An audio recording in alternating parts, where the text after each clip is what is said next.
میرا نام بابو یوسف بچن ہے اور میرے چینل مسیحی تعلیمات کو سبسکرائب کر کے لائک کر کے اور شیئر کر کے آپ بھی خدا کے مقدس کلام کو دوسروں تک پہنچائیں۔ علم المریم قسط نمبر 7، تیسرا بڑا عقیدہ مقدسہ مریم دائمی کمواری، اس کا دوسرا حصہ۔ مقدسہ مریم کو دائمی کمواری نہ ماننے والے مقدسہ مریم کے دائمی کنوارپن کو زائل کرنے کی دوسری دلیل کا دوسرا نقطہ یہ پیش کرتے ہیں کہ انجیل لوکا 2 باب کی 7 آیت میں یسوع کو پہلوٹھا کہا گیا ہے، اور پہلوٹھا وہ ہوتا ہے جس کے بعد دیگر بچے پیدا ہوئے ہوں۔ یوں انجیل میں متذکرہ بھائی یسوع سے چھوٹے تھے اور مقدسہ مریم اور مقدس یوسف سے پیدا ہوئے تھے، لیکن یہ نقطہ کلام کے برعکس ہے۔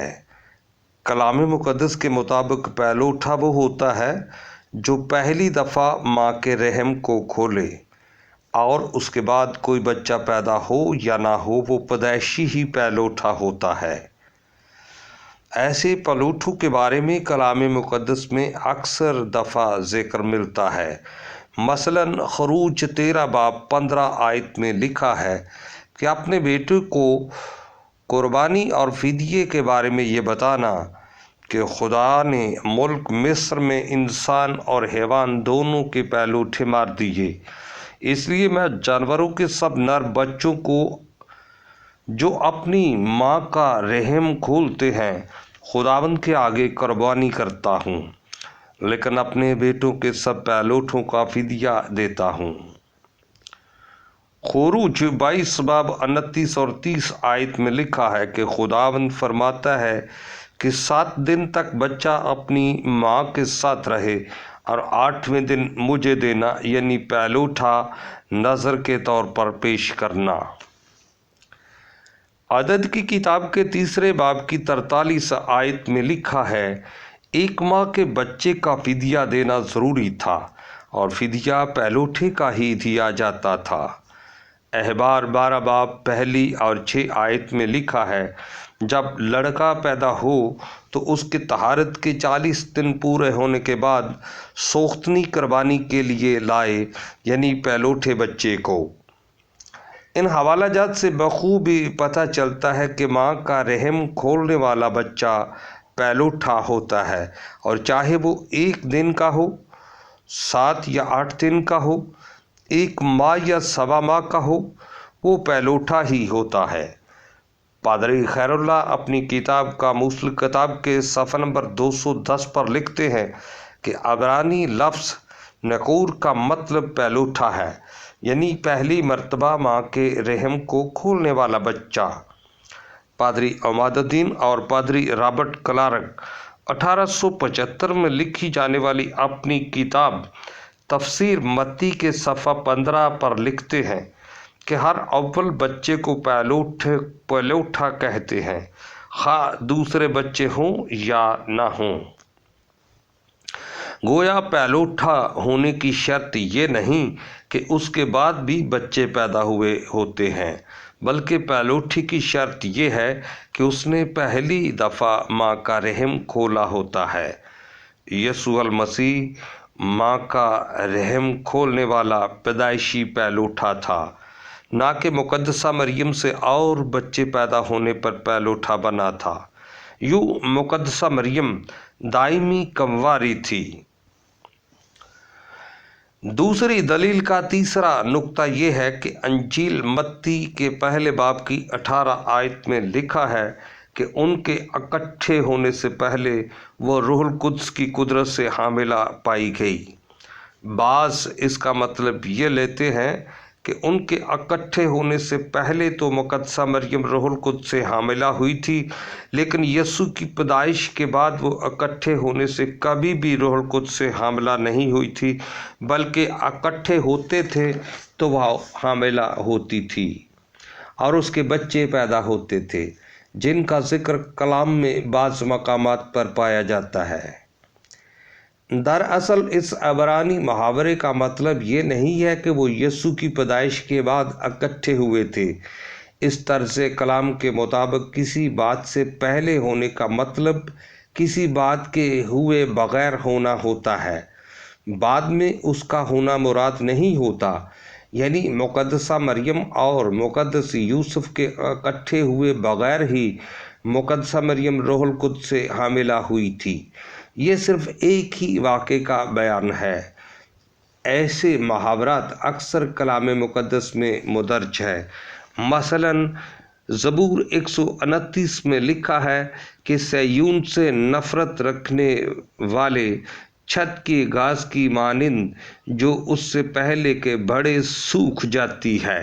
اس کا مطلب یہ نہیں ہے کہ وہ سوکھ جانے کے بعد بڑھتی ہے، بلکہ اس کا مطلب یہ ہے کہ وہ بڑے بغیر ہی سوکھ جاتی ہے۔ اشعیاء نبی کے صحیفے کے 65 باب کی 24 آیت میں لکھا ہے کہ میں ان کے پکارنے سے پہلے جواب دوں گا۔ اس کا مطلب یہ نہیں کہ جواب دینے کے بعد وہ پکاریں گے، بلکہ مطلب یہ ہے کہ میں بغیر پکارے ہی ان کو جواب دوں گا۔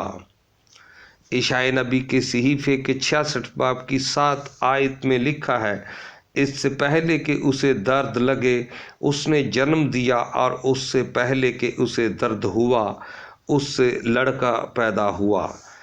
اس سے پہلے اس محاورے کا مطلب یہ نہیں ہے کہ جنم دینے کے بعد اسے درد لگے اور بیٹا پیدا ہونے کے بعد اسے درد ہوا، بلکہ اس کا مطلب یہ ہے کہ اس نے درد لگے بغیر جنم دیا اور اسے درد ہوئے بغیر اس سے بیٹا پیدا ہوا۔ اسی طرح ان کے اکٹھے ہونے سے پہلے کا مطلب یہ نہیں کہ وہ بعد میں اکٹھے ہوئے تھے، بلکہ اس کا مطلب یہ ہے کہ ان کے اکٹھے ہوئے بغیر مقدسہ مریم روح القدس سے حاملہ ہوئی تھی۔ لفظ پہلے سے یہ ظاہر نہیں ہوتا کہ بعد میں کچھ اور بھی ہوا تھا، گویا وہ ہمیشہ سے ہمیشہ تک کبھی اکٹھے نہ ہوئے، اور نہ ان کے یسوع کے سوا کوئی اور بچہ پیدا ہوا، بلکہ وہ دونوں ہی دائماً کموارے تھے۔ دوسری دلیل کا چوتھا نقطہ یہ ہے کہ انجیل متی کے پہلے باب کی 25 آیت میں لکھا ہے کہ یوسف نے اس کو نہ جانا جب تک وہ بیٹا نہ جنی۔ بعض اس محاورے سے یہ مطلب لیتے ہیں کہ مقدس یوسف اور مقدسہ مریم نے مباشرت نہ کی جب تک یسوع پیدا نہ ہوا، لیکن بعد میں مباشرت کی اور ان کے اور بچے بھی پیدا ہوئے۔ پہلی بات تو یہ ہے کہ اس آیت سے یہ بتانا مقصود نہیں کہ وہ بعد میں آپس میں ملے تھے یا نہیں، بلکہ مصنف یہ بتانا چاہتا ہے کہ یسوع ان دونوں کے ملاپ کے بغیر پیدا ہوا تھا اور صرف کنواری مریم کا بیٹا ہے، اور یوسف چاہے اس کا شرعی شوہر تھا لیکن اس نے اسے پھر بھی نہ جانا اور بغیر ملاپ کے یسوع پیدا ہوا۔ مصنف کا مطلب مریم کے دوسرے بچے ثابت کرنا نہیں ہے، بلکہ یسوع کا کنواری سے پیدا ہونا ثابت کرنا ہے۔ دوسری بات یہ ہے کہ اس محاورے کا مطلب وہ نہیں جو بعض لوگ لیتے ہیں۔